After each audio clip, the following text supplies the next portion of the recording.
Welcome back to my channel. Today we're going to be talking about a brand new monitor from Dell that I just saw. Can't believe, first of all, usually don't look for Dell to produce a gaming monitor with high specs, right? One question that I always get is, how do reviewers review products that they haven't touched and they haven't seen? And I want to point out that it's not a review if you haven't touched it and used it. It's a discussion, if you will, and it's us bringing you information that you may not be aware of. But what we're banking on is our knowledge of a product or a product area or subject matter expertise within a particular area that we typically discuss. And so I want to start doing more videos like this that discuss a monitor that or product that I haven't touched, but that I'm familiar with because of specs. And you know, as you look around, I have $1,000 monitors and $1,500 televisions that I use in this space, and so it gives me a decent ability to be able to discuss a product that I have not had with similar specs. And so anyway, today we're talking about the Dell G3223Q, and so I'm going to bring up the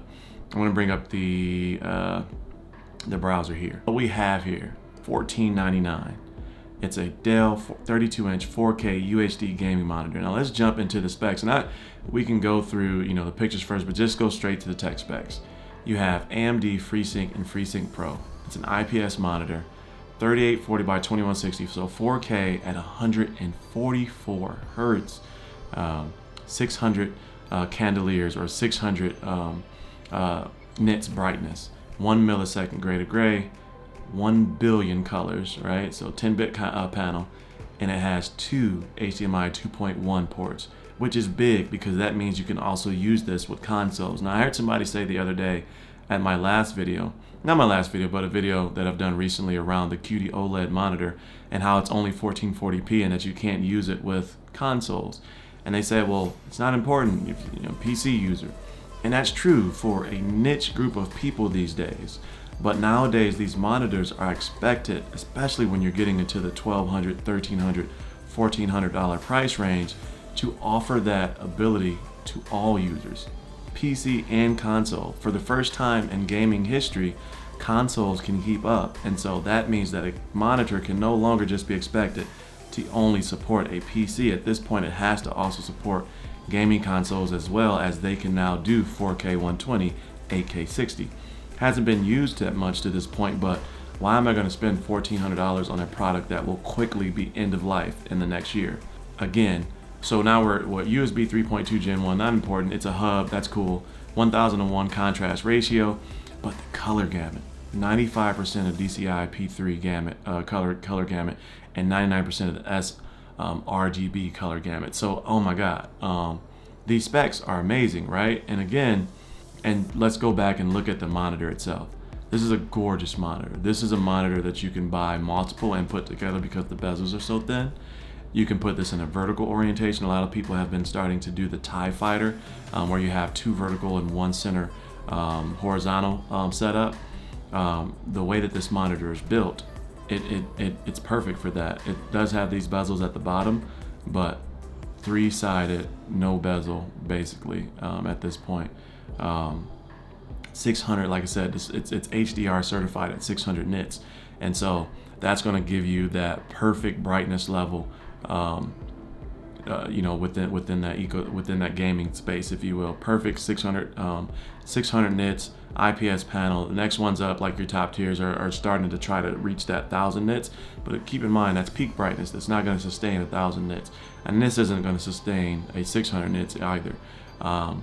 But this is a good sweet spot for if your room is dark and controlled lighting, as well as a brighter room. 600 is great. That's what my LG 27 GP9 930 950B 4K 144 hertz monitor is. They even talk about that this one is also one that can be used for both, right? So now you have a monitor that is perfect for gaming with a high refresh rate, 4K. But also with this color gamut, this is something that you can use directly for content creation. And so design, video, photography, etc. with that DCI P3 native, right? at 95%, my goodness. It also comes with this is something that your OLED televisions that a lot of people are using at this point does not have. It does not have your picture-in-picture or PBP, picture-by-picture as well either. So this sets up so that you can have multiple inputs to the one screen. So console and PC at the same time, stream and all those things from this monitor. Although they're not talking about it much in this advertisement right here, it is definitely an option, right? And designed for gamers, right? So now you're starting to have all of these monitors that are going to start having the built-in lighting around it. You know, it's again, look at it's calm enough to where you can have it as your main your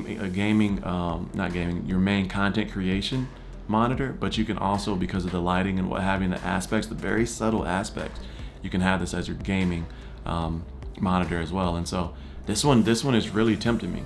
I'm looking at this monitor, and this wasn't on my radar at all.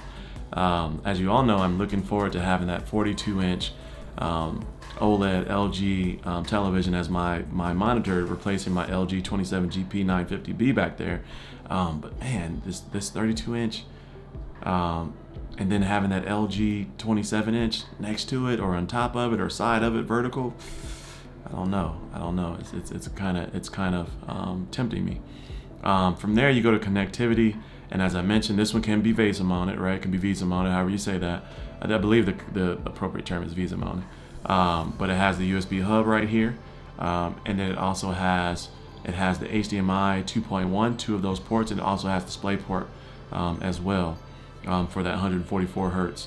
And then it has that, it has the very fast USB hub right there. The dimensions and weight, I mean, I don't really get into all of that. If you're looking at a 32-inch monitor, make sure you got the desk size for it. Make sure you got the space from it. The space separation between yourself and the monitor. Make sure it fits on your desk.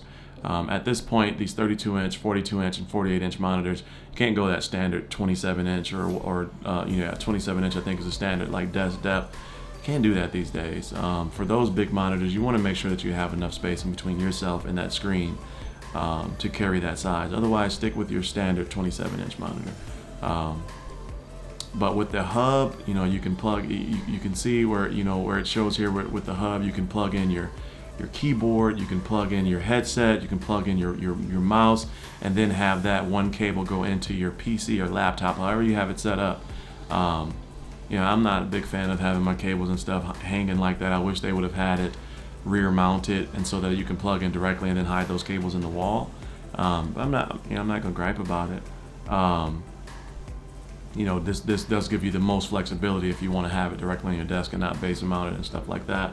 Wanted to share this monitor with you because I think this is an awesome monitor, and I want to do more videos where we're discussing these products and putting these products out there for you to look at as an alternative option to the big name brands. And even though Dell is a major brand, not a major brand in the gaming monitor space, and so I wanted to make sure you all were aware of this. So let me know your thoughts in the comment section.